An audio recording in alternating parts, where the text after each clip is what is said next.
Welcome to another deep dive of the deep dive. And honestly, you are absolutely not going to believe what has just unfolded. It was quite something. India has executed precision strikes inside both Pakistan and Pakistan-occupied Kashmir. Yeah. This is Operation Sindoor, and it's happening, well, right now, this very morning, May 7th, 2025. Breaking news, really. So our mission here in this deep dive is to try cut through the noise.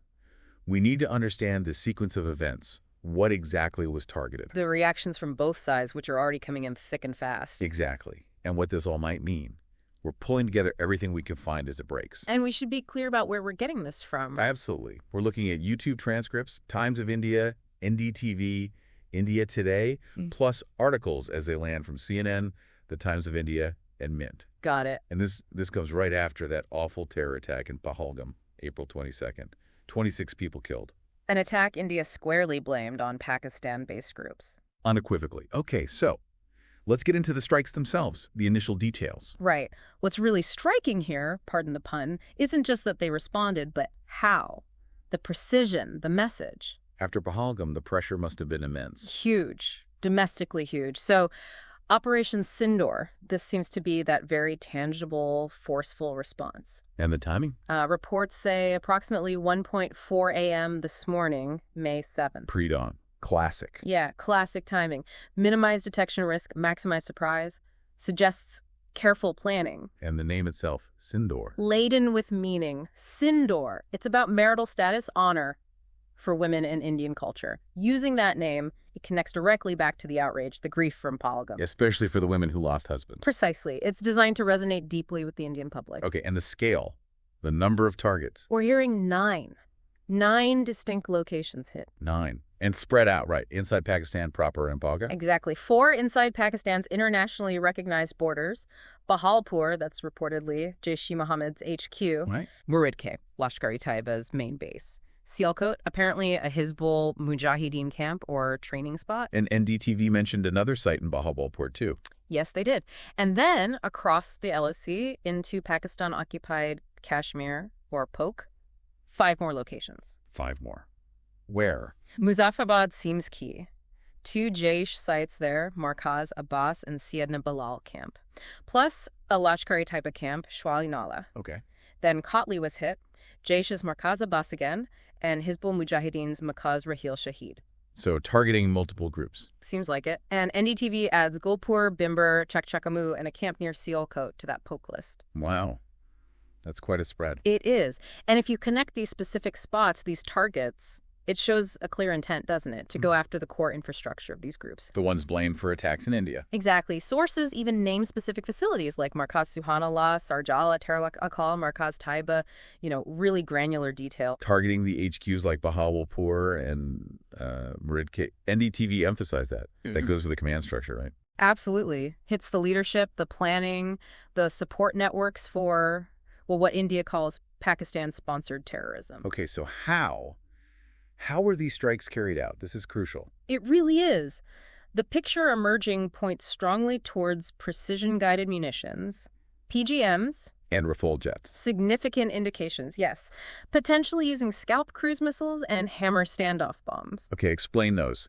Scalp and Hammer. Right. Scalp is long range, very precise. It can hit targets from a long way off.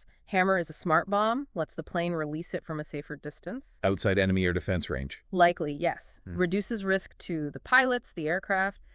And what's really key here, a big difference from Balakot in 2019. What's that? These weapons can apparently hit targets deep inside Pakistan and Palk while being fired from within Indian airspace. So Indian jets didn't need to cross the border or the LOC. That's what the capability implies and what seems to have happened. It's a major step up in India's strike ability. That sends a message. A very clear message about India's modern military tech and its willingness to use it.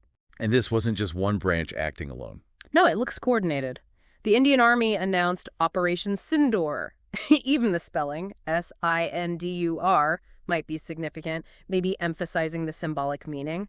But the Air Force likely carried out the actual missile strikes, maybe Navy support too. Coordination, intelligence, a joint effort. And India's official line. The Defense Ministry is calling them focused, measured, and non-escalatory. Non-escalatory, while hitting 9 targets deep inside another country. Well, that's their framing. They're stressing only terror camps were hit. No Pakistani military, no civilian facilities. That's the official statement. Okay, let's switch gears.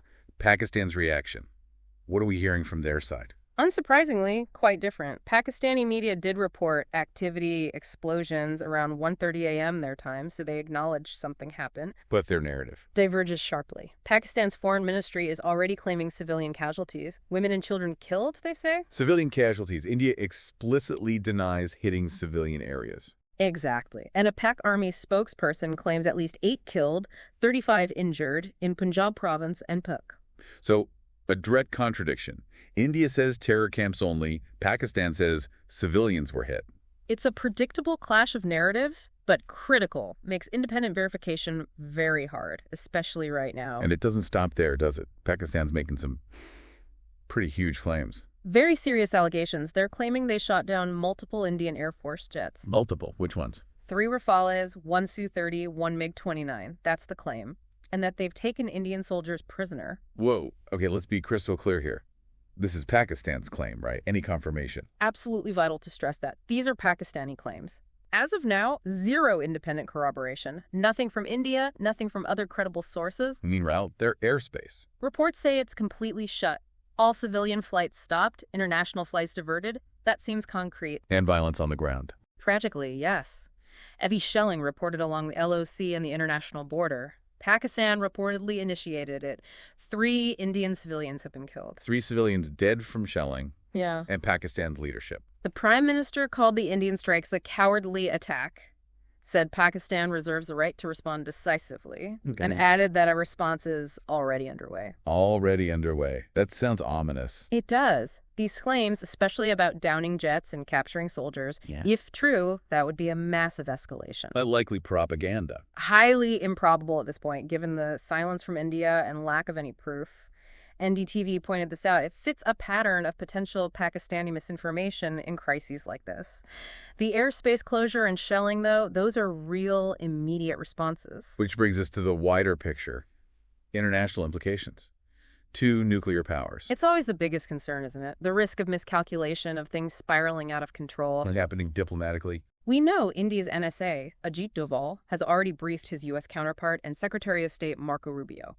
Standard procedure, but crucial. Getting their side of the story out first. Exactly. The Indian embassy in D.C. released a statement, too.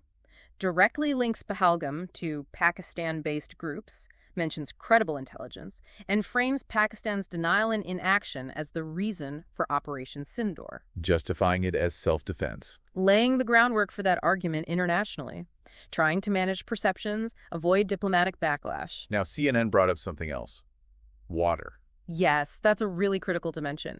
CNN's reporting suggests Pakistan is deeply worried India might cut off water from 3 major rivers. Viewing it as an existential issue. That's the phrase used. They're worried about the Indus Water Treaty. Apparently, there's a perception in Pakistan that India's been looking for a way to scrap it. Wow, that has a whole other layer of tension. A highly volatile layer. Water is incredibly sensitive, always has been. Any perceived threat there. It could heavily influence Pakistan's response. International actors will be watching that very, very closely. Okay, let's talk information. Transparency, control. How are both sides handling this? We're seeing a contrast. India seems to be going for more openness, relatively speaking. The army, the defense ministry, they put out detailed statements fairly quickly. Emphasizing what? Emphasizing the targets, terror camps, infrastructure only. Explicitly stating no Pakistani military or civilian sites were hit intentionally. Trying to build credibility. Likely. A calculated effort to shape the narrative, counter accusations of aggression or harming civilians. And Pakistan. NDTV's analysis points to likely reliance on propaganda, misinformation. Those unverified claims about downed jets, maybe using old footage. But it's harder to control info now, right, with social media. Much harder. NDTV noted that challenge for Pakistan civilians sharing videos online, bypassing official channels. Interestingly, NDTV also called out some irresponsible reporting by other media outlets. About what? Sensitive operational details, like helicopter movements. They stress their own commitment to verified facts. So a battle for the narrative is underway. Absolutely. And in today's world, how that plays out internationally could be crucial. Finally, the immediate impact back home in India, flights. Yeah, significant disruptions. Air India, Air India Express, SpiceJet, they've canceled flights to and from a bunch of airports in the north. Which ones? Jammu, Srinagar, Leh, Jaipur, Amritsar, Bhuj, Jamnagar, Chandigarh, Rajkot. Basically a wide area. And international flights. Ones heading to Amritsar have been diverted elsewhere. It's a clear sign of how serious the security situation is perceived to be, a tangible impact on ordinary people. Okay, so let's try and wrap this up. India launches Operation Sindoor, precision strikes deep inside Pakistan and Poke. Triggered by that horrific Pahalgam attack, targeting alleged terror infrastructure. Pakistan reacts strongly. Condemnation, claims of civilian deaths, claims of shooting down Indian jets, which are unverified as yet. And reports of retaliatory shelling, tragically killing Indian civilians. Airspace closed. Tensions sky high. All against the backdrop of two nuclear powers, long-standing issues, and now this added concern over water resources, as CNN highlighted. And we've pieced this together from those sources we mentioned, Times of India, NDTV, India Today on YouTube, articles from CNN, Times of India, Mint. It's a rapidly developing story. Absolutely. So here's something to think about, a provocative thought for you. With these completely conflicting stories, this deep history, what does a measured response even mean in a situation like this between these two countries? And what are the real long-term consequences for stability in the region? It's unsettling. It really is. Thank you for diving deep with us into this critical unfolding situation. We really hope this has given you a clearer understanding, or at least a better handle on the complexities. It's a lot to take in. It is. If you found this deep dive informative, please like, share, and subscribe for more in-depth analysis. Your support helps us keep doing this. Like, share, and subscribe so you don't miss our next exploration of crucial global events. Stay informed. Remember to like, share, and subscribe to directly support our work in bringing you these vital insights. We appreciate it. And finally, please like, share, and subscribe. Your engagement is invaluable in helping us reach a wider audience and continue providing these crucial analyses.